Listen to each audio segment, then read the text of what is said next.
नमस्कार दोस्तों। जिस तरह से हम सोचते हैं उस तरह से कुछ नहीं होता। कभी कभी परिस्थितियाँ और लोग अचानक हमारी सोच और अपेक्षाओं के बिल्कुल अलग हो जाते हैं, जिसे हमें संभलने का मौका नहीं मिलता, सोचने का समय नहीं मिलता और हम पर हावी हो जाती है। क्योंकि ज़्यादातर लोग वैसे नहीं होते जैसे वह दिखते हैं। और मेरे साथ भी कुछ ऐसा ही हुआ। मैं अपनी चाची के साथ रहता था क्योंकि वह एक अकेली औरत थी। और जब मैं उनके पास आया था तो मैं बिल्कुल ठीक ठाक और मस्त था।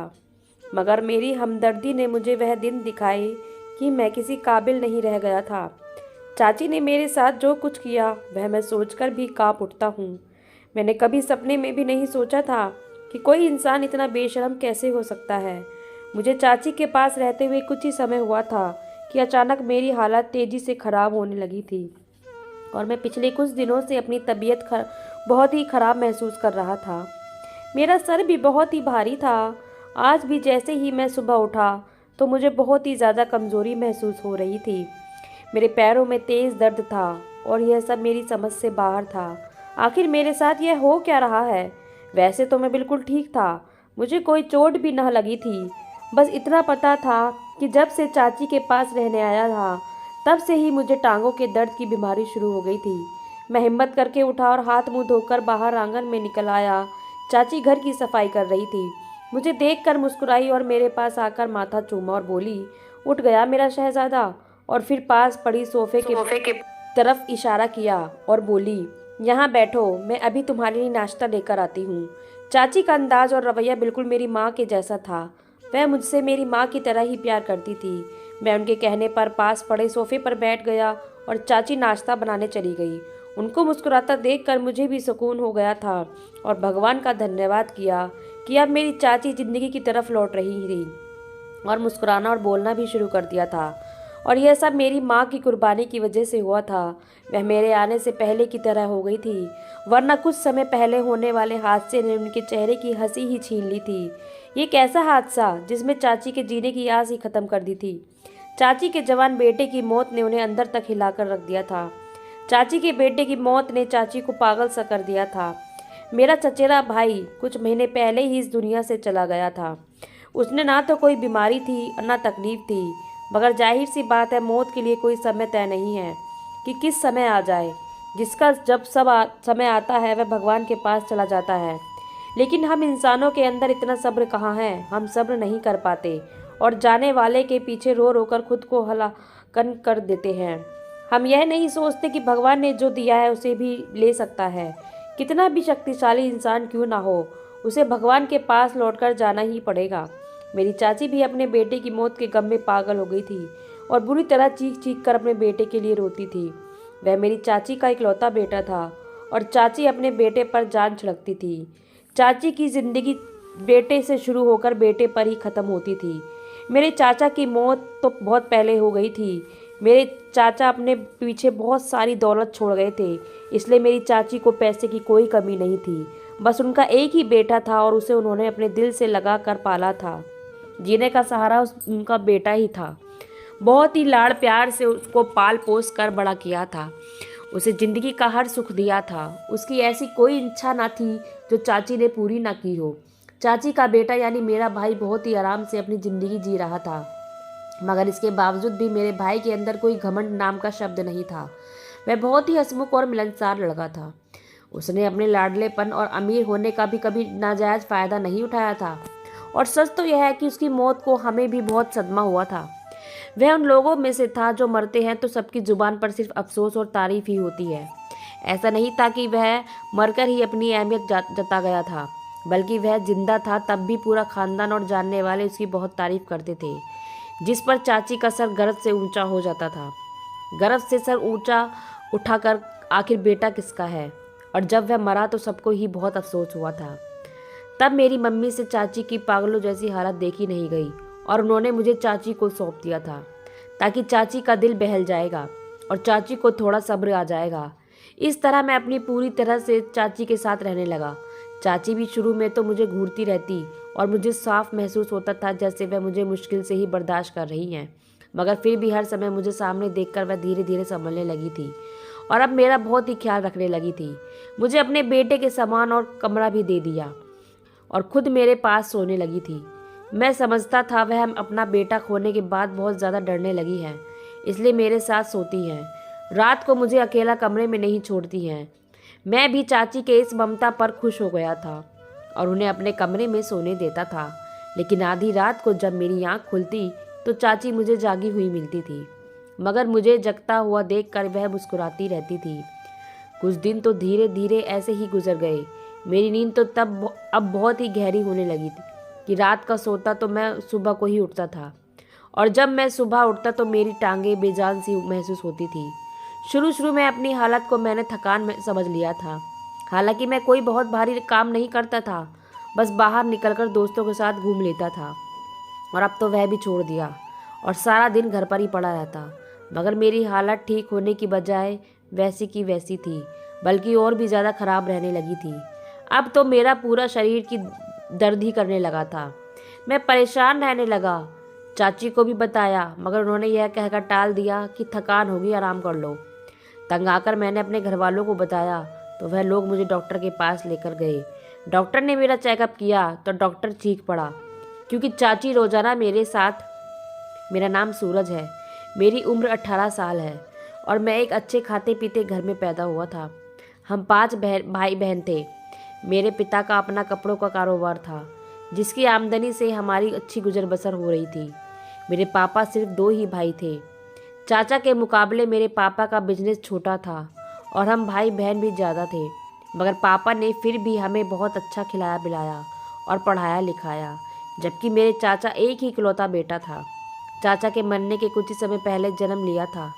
चाचा की मौत एक रोड एक्सीडेंट में हो गई थी। चाचा की मौत से चाची बहुत ज़्यादा टूट गई थी, लेकिन अपने बेटे को देखकर उनके अंदर जीने की उमंग जागी थी। चाची ने अपने बेटे को बहुत मोहब्बत से पाला था। बाप की कमी तो औलाद को रहती ही है, मगर चाची ने कोशिश की थी कि मेरा चाचा की कमी को ज़्यादा महसूस ना करे। वह मेरे कज़िन भाई के मुंह से कोई भी फरमाइश सुनती तो उसे ज़रूर पूरा करती थी। मगर हमारी ज़िंदगी अलग ही थी। हमारा खाना पीना पहनना ओढ़ना अच्छा तो था, लेकिन पढ़ाई के खर्चे और घर के दूसरे खर्चे की वजह से पापा की कमाई का बड़ा हिस्सा उन खर्चों में ही निकल जाता था। मेरी माँ कुछ पैसे भी बचा रही थी ताकि बच्चों की शादी के समय उन्हें दूसरों के सामने हाथ न फैलाना पड़े, इसलिए हम बहन भाई अपनी इच्छाओं को सीमित रखते थे। मगर हमारे कज़िन की बात अलग थी। चाची का तो बस नहीं चलता था, पूरी जायदाद अपने बेटे के ऊपर एक बार में ही न्यौछावर कर दिया। चाची और मेरी माँ बहुत ही अच्छी दोस्ती थी, और इसमें सबसे ज़्यादा हाथ मेरी माँ का मिलनसार और हमदर्द मिजाज का था, वरना चाची अपने आप में ही रहने वाले इंसान थी। उनका सारा ध्यान तो और सारा प्यार तो बस अपने बेटे के लिए ही था। उन्हें किसी से कोई मतलब ही नहीं था। जब हमारे चाचा जिंदा थे तब चाचा और हम सब साथ में मिलकर रहते थे, मगर चाचा की मौत के बाद चाची अपने बेटे को लेकर एक महंगे घर और बहुत ही अच्छे इलाके में रहने लगी। लेकिन हमारे बीच का जो प्यार का संबंध था, जो रिश्ता था, वो ख़त्म नहीं हुआ था। हम अक्सर चाची के घर चले जाया करते थे और मेरा चाचा का बेटा भी हमारे घर आया करता था। वह बहुत ही अच्छा और सुलझा हुआ लड़का था, जिसने अपने बाप की मौत के बाद मेरे पापा को ही अपना पाप समझ लिया था और अपनी हर समस्या मेरे पापा से पूछना और उन्हें अपनी हर प्रॉब्लम बताता था। मेरी माँ को भी वह माँ का दर्जा देता था और हम भाई बहनों से उसका भाई बहन भाइयों वाला ही रिश्ता था। क़यामत तो हम पर तब टूट पड़ी जब एक रोज़ अचानक ही सुबह सुबह मेरे भाई के मरने की मुझे खबर मिली। हम सबको बहुत बड़ा सदमा पहुंचा था और हम लोग सब के सब दंग रह गए, क्योंकि वह एक दिन पहले ही हम सबसे मिलकर गया था और उस समय वह बिल्कुल ठीक ठाक और एकदम स्वस्थ था। फिर सुबह सुबह अचानक उसे क्या हो गया था। इंसानों के अंदर यह तो नेचुरल है कि जब हम किसी के मरने की खबर सुनते हैं तो उसके मौत का कारण भी खोजने लगते हैं। हमें लगता है कि वह सोते हुए मरा है तो ज़रूर उसके पीछे कोई वजह होगी। हालांकि मौत के लिए किसी कारण का होना ज़रूरी नहीं होता। हम भी अपने कजिन की मौत पर हक्का बक्का रह गए और रोते हुए चाची के घर जा पहुँचे। सामने ही हमारा कजिन अपना बेजान शरीर लिए हुए गहरी नींद में सो रहा था और यह दृश्य हमारे लिए इतना दर्दनाक था कि हमारा दिल फटने वाला था। ऐसा पहली बार हुआ था जब हम वहाँ पहुँचे थे और हमारा कजिन दरवाजे से ही हमें लेने नहीं आया था, बल्कि हमें उस तक जाना पड़ा था। चाची की जोरदार चीखें पूरे घर में गूंज रही थी, जिसकी वजह से सभी की आंखों में आंसू बह रहे थे। चाची का सदमा हम सबसे बड़ा था। वह तो उनकी जीने की इकलौती वजह थी। हम सब भी रोते हुए चाची के पास पहुंचे और अपने कजिन के मौत के पीछे के कारण जानने लगे। तब चाची ने रोते हुए बताया कि रात को तो अच्छा भला था, खाना पीना भी मेरे साथ किया, और फिर बोला कि मेरी तबीयत कुछ ठीक नहीं लग रही है, मैं आराम करना चाहता हूँ। चाची ने बताया कि फिर मैंने उसे आराम करने के लिए उसे कमरे में भेज दिया। मगर सुबह जब कॉलेज जाने के लिए चाची उसे जगाने उसके कमरे में पहुंची तो उसका शरीर बेजान हो चुका था। उसकी अचानक मौत ने सबको ही चौंका दिया था। चाची के लिए यह बहुत बड़ा सदमा था। वह तो लगभग पागल सी हो गई थी और जोर जोर से चीख चीख कर अपने बेटे को पुकार रही थी। जब हमारे कजिन के शरीर को अंतिम संस्कार के लिए ले जाया गया तो चाची बहुत बेहोश होकर गिर पड़ी। मेरी माँ भी बहुत उदास थी और चाची को संभाल रही थी। आसपास लोग चाची के लिए अफसोस कर रहे थे। कितनी जमीन जायदाद और चाचा का चलता कारोबार अब किसके हवाले करेंगे, क्योंकि पति तो पहले ही मर गया था और अब जवान बेटा इकलौता सहारा था, वह भी छोड़कर चला गया। लोगों की इस तरह बातों पर मेरी मम्मी को बहुत अफसोस हुआ। जिसका जवान बेटा छोड़कर चला गया हो उसे भला अब दौलत और जायदाद का क्या करना। सबसे कीमती चीज़ तो औलाद ही होती है। जब वही नहीं रही तो औलाद जायदाद किस काम की। एक माँ के लिए तो उसकी पूरी दुनिया उसका बच्चा ही होता है, और वही दुनिया चाची की लूट चुकी थी। चाची को बहुत देर बाद बहुत ही मुश्किलों से होश में लाया गया था, मगर जैसे ही होश में आने के बाद उन्होंने अपने बेटे को अपने पास नहीं देखा तो वह उल्टी सीधी बातें करने लगी थी। कभी कहती कि उनके बेटे को किसी ने मार डाला है, और कभी वह चीखने लगती कि उनका बेटा जिंदा है, अपने कमरे में सो रहा है, जल्दी से उसे उठाकर लाओ, मैं अभी उसके लिए नाश्ता बनाती हूँ। हम सब जानते थे कि उनकी हालत तो उनके जवान बेटे की अचानक मौत की वजह से ऐसी हो गई है, इसलिए सबकी आंखों में आंसू बह रहे थे। मेरी माँ ने जब यह देखा वो तो परेशान हो गई, क्योंकि हमारी सारी ज़िंदगी चाची के पास नहीं रह सकते थे, और अब चाची अपने बड़े से घर में अकेले कैसे रहती। हम लोगों को तो अपने घर जाना ही था, क्योंकि हमारा अपना घर था। मम्मी ने चाची को अपने साथ चलने को कहा, मगर वह नहीं मानी। उन्होंने कहा कि मैं इसी घर में रहना चाहती हूँ, क्योंकि कभी भी मेरा बेटा यहाँ आ सकता है। चाची की ऐसी बातें सुनकर उन्हें अकेला छोड़ना बिल्कुल भी दिल नहीं चाह रहा था। फिर तय हुआ कि हम में से किसी एक को चाची के पास रुक जाना चाहिए, ताकि वह अकेली ना रहे, और जो कोई उनका ख्याल रख सके। मेरी बहनों को अकेला नहीं छोड़ा जा सकता था, और बड़ा भाई चाची के पास रहने को तैयार नहीं था, इसलिए घर वालों ने मुझे ही चाची के पास छोड़ दिया और मुझे समझा बुझा कर चले गए। शुरू में तो चाची के रवैया वैसे का वैसा ही था।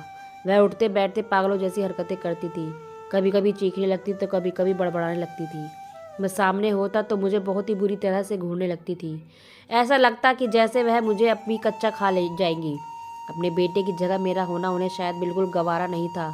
मैं चाची के घूरने से डर जाता था, मगर मैं खुद को समझा जाता था कि चाची भी इस समय बहुत ज़्यादा दुखी हैं, उन्हें किसी सहारे की ज़रूरत है।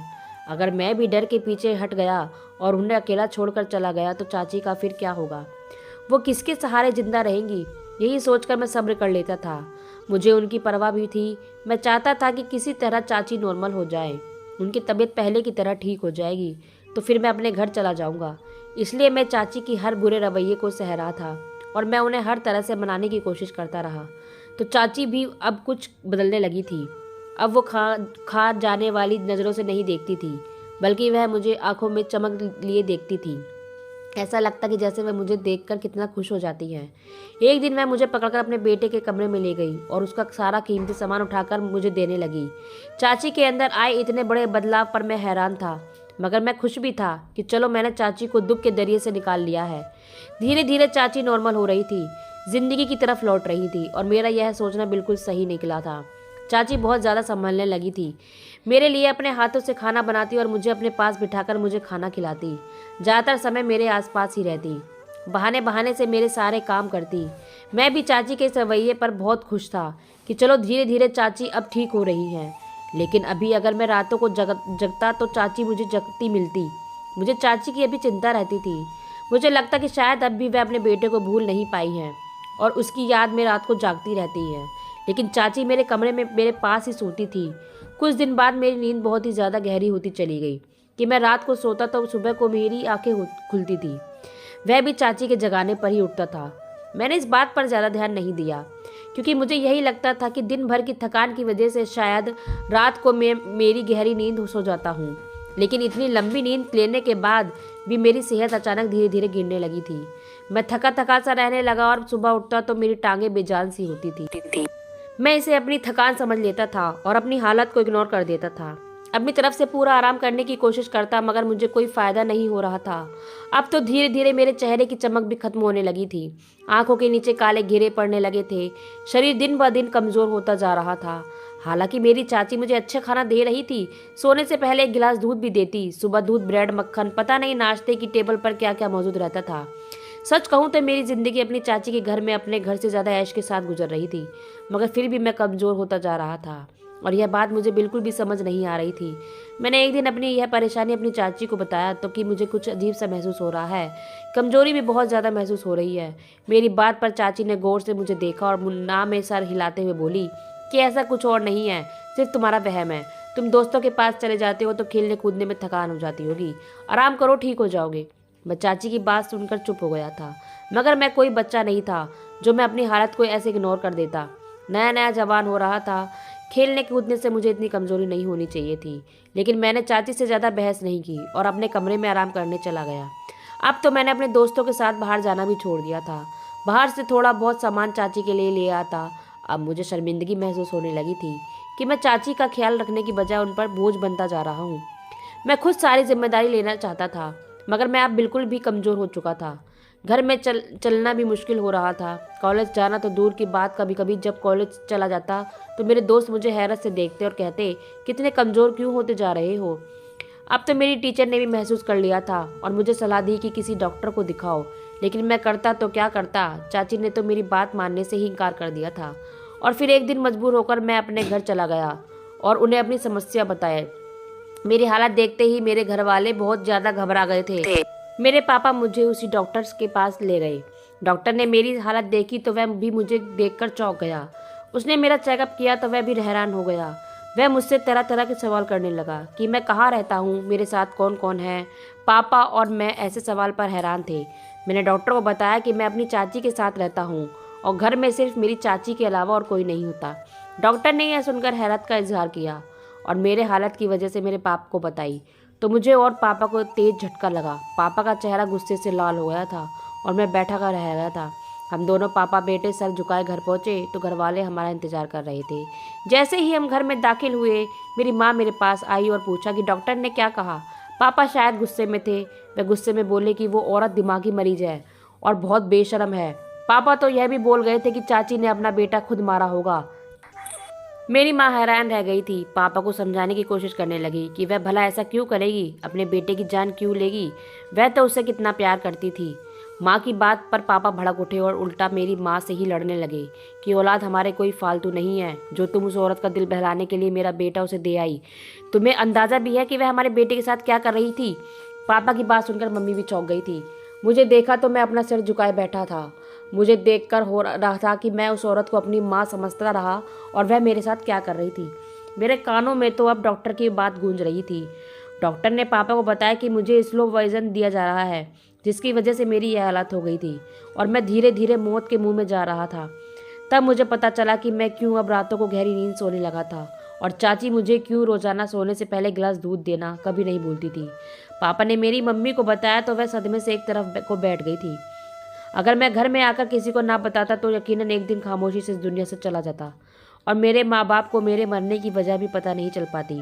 मेरी माँ मेरी हालत देखकर रो रही थी और मुझे से माफ़ी मांग रही थी कि मुझे माफ़ कर दो, मैं नासमझ थी जो औरत को समझ नहीं पाई और तुम्हें उसके हवाले कर दिया था। मैं जानता था कि इसमें मेरी माँ की कोई गलती नहीं थी। मैं अपनी माँ पर कोई बोझ नहीं था, बल्कि वह तो वाकई चाची के ख्याल से मुझे वहाँ छोड़ आई थी। उनका दिल बिल्कुल साफ था। अब मेरी माँ ने मुझे अपने साथ ही रख लिया। फिर एक दिन मैं पापा और मेरी माँ मेरा सामान लेने चाची के घर पहुँच गए। पापा ने चाची से लड़ाई की और उन्हें भला भला कहा कि वह अपना जवान बेटा उनके हवाले करके गए थे और उन्होंने उसका क्या सिला दिया। इस पर चाची ने जो बात कही उसे सुनकर मेरे माँ बाप की बोलती बंद हो गई थी। उन्हें तो कुछ समझ ही नहीं आ रहा था। चाची गुस्से से चीखते हुए कहने लगी कि तुम लोगों ने मेरी हमदर्दी में नहीं बल्कि मेरी दौलत जायदाद के लालच में अपना बेटा मुझे सौंपा था। तुम लोगों ने मेरे बेटे को भी अपने साथ मिला लिया था। वह हमेशा तुम लोगों के गुण गाता रहता था। तुम लोगों ने सोचा होगा कि ऐसा करके तो मेरी सारी दौलत तो हथियाओ लोगे। वह ना जाने क्या क्या बोलती जा रही थी।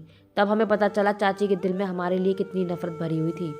चाची को लग रहा था कि हम दौलत जायदाद के चक्कर में उनके बेटे से इतना प्यार कर रहे थे, हालांकि ऐसा कुछ भी नहीं था।